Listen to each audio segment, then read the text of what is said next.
Hindi pa yung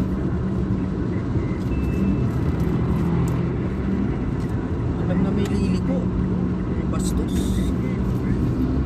o kala ko yun si Paul. Panay ang tawag ni Paul noon. Ni? Dahil pupunta daw dito si Danny Boy. Sabi ko, Kailan? ang pa-plastic ninyo, yung nag-aaral, hindi masama sabing linggo-linggo. Minsan napunta sa bahay, kailangan ng financial. Ngayon nakatapos pagpare, madalang sa tourism. Maski tumawag, madalang. Siyempre na yun, may mga schedule na yun na dapat na Hindi, yung pagtawag minsan, madali siya nang tumawag noon. Pero ngayon hindi na. Kaya sabi ko, Paul, wag na kayo magkasaya ng panahon.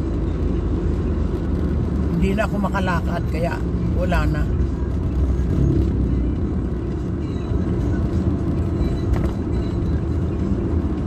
Adi hanggang sa maka-wheelchair ako o yung walker.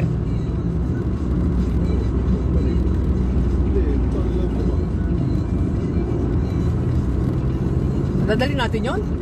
Nandyan na nga eh. Kasi kung alin ng hindi mahira, mahina lumakad siyempre. Nakakalakad, bakit hindi?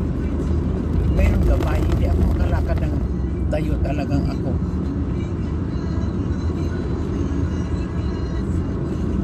Yung mga pinapadalhan naman ni Auring ng mga albularyo. Sabi pa nga ni Ate Auring, may halong kulam daw yung nangyari doon kay Inday. Kanino? May kulam daw din, sabi niya. Kay Inday? Oo. Uy, bakit hindi siya nag-request? Si Amy, yung kapatid ni Mary, pinabangon niya. Bangon ka dyan, higa ka lang ng higa. Halos hindi ka makalakad yan. Eh, bumangon ang bumangon. Ayun, nakabangon na. Doon na sa kanila nakatira ngayon.